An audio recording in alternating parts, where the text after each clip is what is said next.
जीत ले हम सारी दुनिया।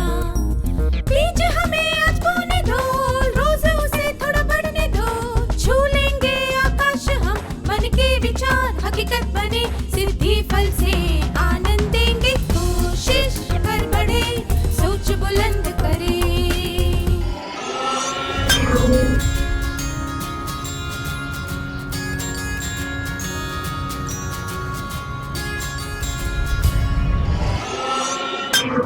नमस्ते छात्रों, कैसे हैं आप सब? आइए आज की शुरुआत एक खेल से करते हैं। इसका नाम है तो क्या। इस खेल को खेलने के लिए आपको तीन तीन लोगों के समूह बनाने हैं। आप में से एक व्यक्ति किसी भी विषय पर वार्तालाप शुरू करेगा। दूसरे व्यक्ति को वार्तालाप आगे बढ़ाते हुए कहना है तो क्या। पहले व्यक्ति को उसका जवाब देना है, दूसरे व्यक्ति को फिर से तो क्या कहना है। दूसरे शब्दों में कहें तो पहला व्यक्ति जो भी कहे उसके जवाब में दूसरे व्यक्ति को तो क्या कहना है। तीसरे व्यक्ति को केवल वार्तालाप सुनना और देखना है। नल चल रहा है तो क्या? मटके में पानी भर रहा है तो क्या? पानी बर्बाद हो रहा है तो क्या? सड़क तक पानी बह जाएगा तो क्या? क्या आपने किसी बात पर ध्यान दिया? दोहराए जाने वाले प्रश्न के जवाब में अगर पहला व्यक्ति कोई उचित जवाब ना दे या कुछ नहीं कहे या फिर बिना तर्क का जवाब दे तो वो खेल से बाहर हो जाएगा। फिर तीसरे व्यक्ति को वार्तालाप आगे बढ़ाना है। उदाहरण के लिए इसे देखें। नल चल रहा है तो क्या? मटके में पानी भर रहा है तो क्या? पानी बर्बाद हो रहा है तो क्या? सड़क तक पानी बह जाएगा तो क्या? कीचड़ में मच्छर पैदा होने लगेंगे तो क्या? मच्छर हमें काटेंगे तो क्या? मलेरिया फैलेगा तो क्या? हम बीमार पड़ेंगे तो क्या? हम कोई भी काम नहीं कर पाएंगे तो क्या? कुछ नहीं। क्या आपने ध्यान दिया? एक समय ऐसा आता है जब पहला व्यक्ति कोई जवाब नहीं दे पाता और वो खेल से बाहर हो जाता है। फिर तीसरा व्यक्ति उस वार्तालाप को आगे बढ़ाता है। मुझे यकीन है कि आप खेल के नियम समझ गए होंगे। क्या हम खेल शुरू करें? आपकी मदद के लिए स्क्रीन पर कुछ संकेत दिए जाएंगे। प्रत्येक समूह इनमें से एक संकेत को चुनकर खेल शुरू कर सकता है। सड़कों पर बहुत कचरा पड़ा रहता है, पेड़ कट रहे हैं। 1 महीने के बाद वार्षिक परीक्षा शुरू होगी।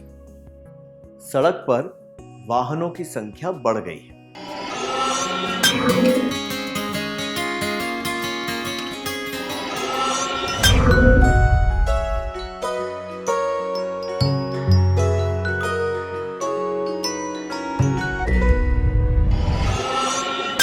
बहुत अच्छी तरह खेला आप सबने, धन्यवाद।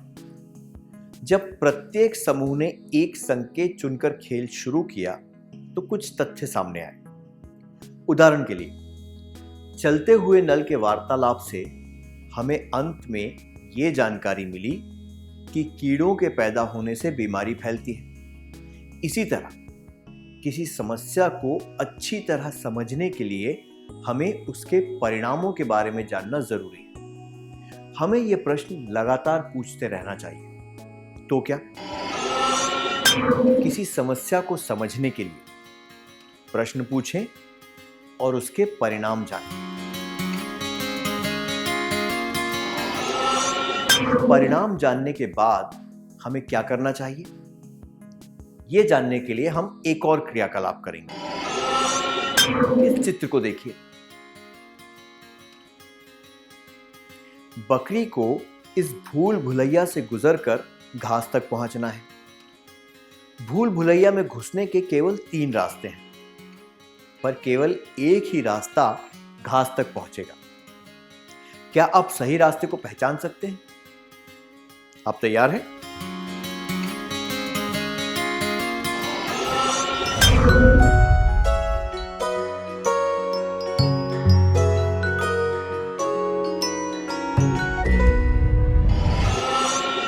जिन्होंने इसे हल कर लिया उन्हें बधाइयां।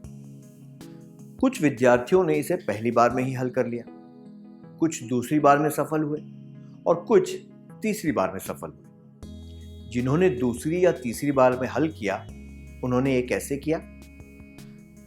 आपने अंदाज से एक रास्ता चुना और जब आप किसी जगह अटक गए तो आपको पता चला कि वो गलत है। फिर आपने अगला रास्ता चुना। जिन्होंने पहली बार में ही सही रास्ता पहचान लिया वे घास तक पहुंच गए। सही रास्ते को पहचानने का क्या कोई और तरीका हो सकता है?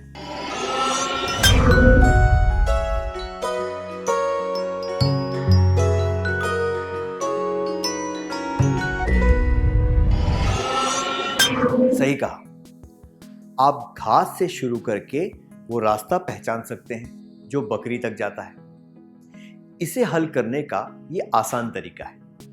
इसे कहते हैं परिणाम से कारण वाली पद्धति या फिर अंत से आरंभ वाली पद्धति। मतलब कि अगर हम परिणाम से समस्या के आरंभ का रास्ता ढूंढना शुरू करें तो हम समस्या का हल ढूंढ सकते हैं। क्या अब हमें क्रियाकलाप करें? आपको स्क्रीन पर एक और भूल भुलैया दिखाई जाएगी। एक कुत्ते का पिल्ला है और खाने तक पहुंचने के लिए उसके पास 3 रास्ते हैं, पर एक ही रास्ता सही है। क्या आप कुत्ते को उसके खाने तक पहुंचा सकते हैं? आप तैयार हैं?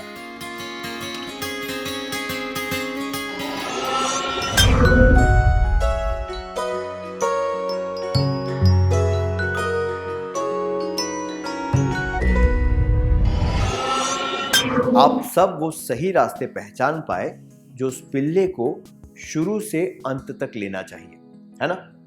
सभी को बधाई हो। जीवन की भूल भुलैया में समस्या शुरुआत है और उसके परिणाम अंत है। सही रास्ता पहचानने के लिए हम घास से यानी कि अंत से लेकर बकरी तक यानी शुरुआत तक गए। इसी तरह अगर हम अंतिम परिणाम से प्रश्न पूछते रहेंगे तो हम समस्या का हल ढूंढ पाएंगे। आइए इसके बारे में और जानते हैं। आइए हम वार्तालाप वाला खेल देखते हैं जो हमने शुरुआत में खेला था। हमने देखा कि पानी बर्बाद करने से बीमारी फैलती है। आइए अब अंत से शुरू करते हुए एक के बाद एक प्रश्न पूछते हैं। हमें बीमारी को फैलने से रोकना है। इसके लिए क्या करना चाहिए? हमें मच्छरों को पैदा होने से रोकना होगा। इसके लिए क्या करना चाहिए? पानी जमा नहीं होने देना है। इसके लिए क्या करना चाहिए? पानी बर्बाद नहीं करना है। इसके लिए क्या करना चाहिए?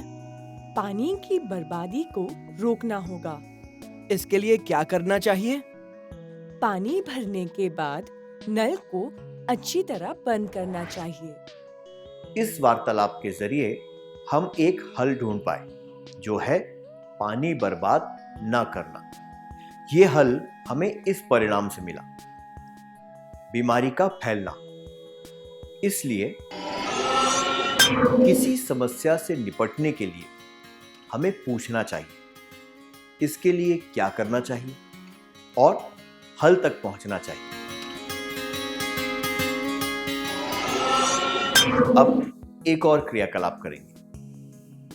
हम जीवन में कुछ हासिल करना चाहते हैं। हम वो हासिल करने के लिए मेहनत करते हैं। आपको स्क्रीन पर कुछ ऐसे लक्ष्य दिखाए जाएंगे। कृपया जोड़े बनाकर बैठें और इनमें से कोई भी एक लक्ष्य चुन लें। आपको लगातार यह प्रश्न पूछना है, इसके लिए क्या करना चाहिए?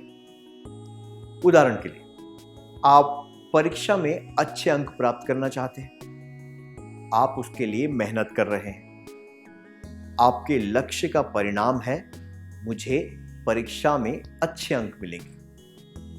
अब आप में से एक व्यक्ति इस लक्ष्य के वांछित परिणाम बताता रहेगा और दूसरा व्यक्ति पूछता रहेगा कि इसके लिए क्या करना चाहिए। जब तक लक्ष्य प्राप्त ना हो जाए तब तक आपको प्रश्न पूछते रहना है। कृपया याद रखें कि लक्ष्य को प्राप्त करने के लिए हमेशा सकारात्मक तरीका अपनाना ही उचित होता है। क्या हम शुरू करें? मैं कबड्डी का अच्छा खिलाड़ी बनूंगा। मैं कबड्डी की अच्छी खिलाड़ी बनूंगी। मैं अपने माता पिता की अच्छी बेटी बनूंगी। मैं अपने माता पिता का अच्छा बेटा बनूंगा। मैं अपने खाली समय का सदुपयोग करूंगा। मैं अपने खाली समय का सदुपयोग करूंगी।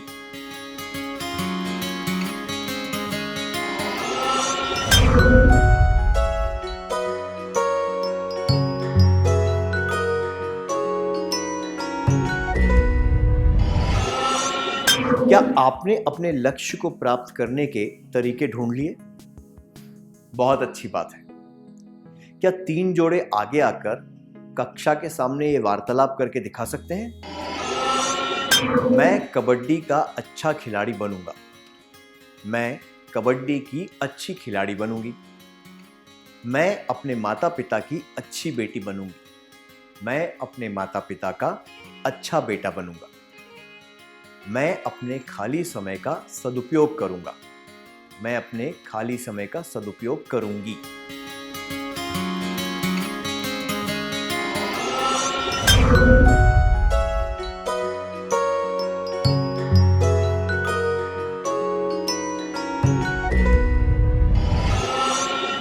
इस पद्धति को अच्छी तरह समझने के लिए और अपने लक्ष्य को प्राप्त करने के सही तरीके ढूंढने के लिए बधाइयां। हमने इससे क्या सीखा? हमने ये पहचाना कि कहां से शुरुआत करनी चाहिए और दिए गए लक्ष्य को प्राप्त करने के लिए कौन से उचित तरीके अपनाने चाहिए। इन तरीकों पर अमल करने से हम अपने लक्ष्य को प्राप्त कर सकते हैं। अच्छी बात है मित्रों, आपके वार्तालाप द्वारा मैंने देखा कि आप इस पद्धति को अच्छी तरह समझ गए। मैं आशा करता हूं कि आप वास्तविक जीवन में भी इसके प्रयोग से अपनी समस्याएं सुलझा पाएंगे। अब सत्र के सार संक्षेप करने का समय है।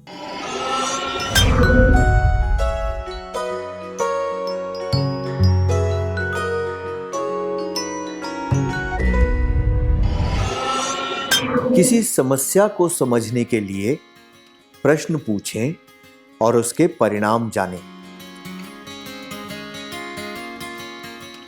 किसी समस्या से निपटने के लिए हमें पूछना चाहिए इसके लिए क्या करना चाहिए और हल तक पहुंचना चाहिए। बहुत अच्छे। अब हम थोड़ा गृह कार्य लिख लेते हैं ताकि ये बातें हमें अच्छी तरह याद रहें।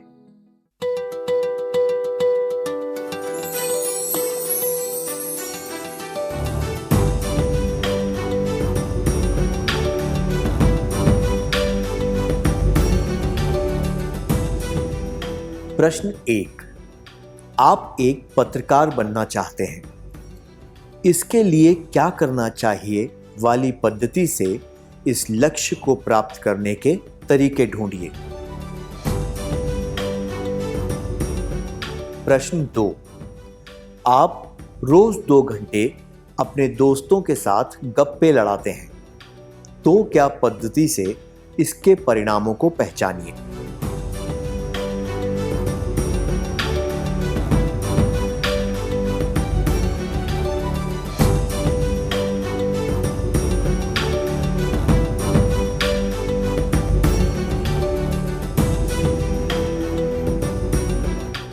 कृपया अगली बार आने से पहले ये कार्य पूरा करके लाएं। तब तक के लिए अलविदा।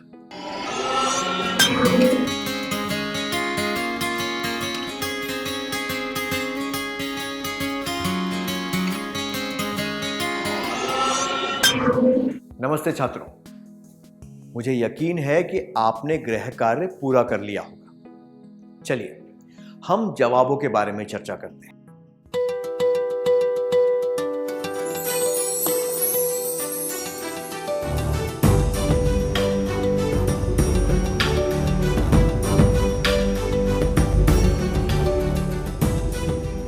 प्रश्न 1, आप एक पत्रकार बनना चाहते हैं, इसके लिए क्या करना चाहिए वाली पद्धति से इस लक्ष्य को प्राप्त करने के तरीके ढूंढिए। क्या आप इसके बारे में सबको बता सकते हैं?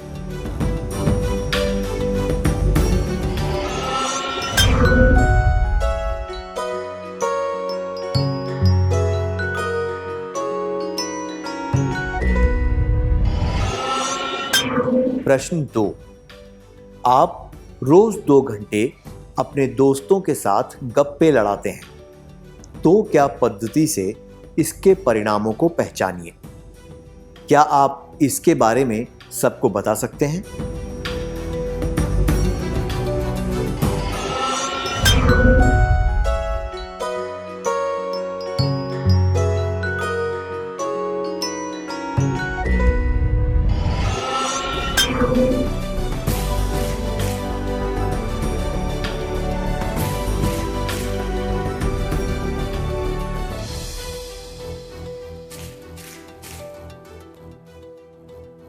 इसके बारे में सबको खुलकर बताने के लिए धन्यवाद। आपने ये बहुत अच्छी तरह किया। क्या अब हम अगला सत्र शुरू करें?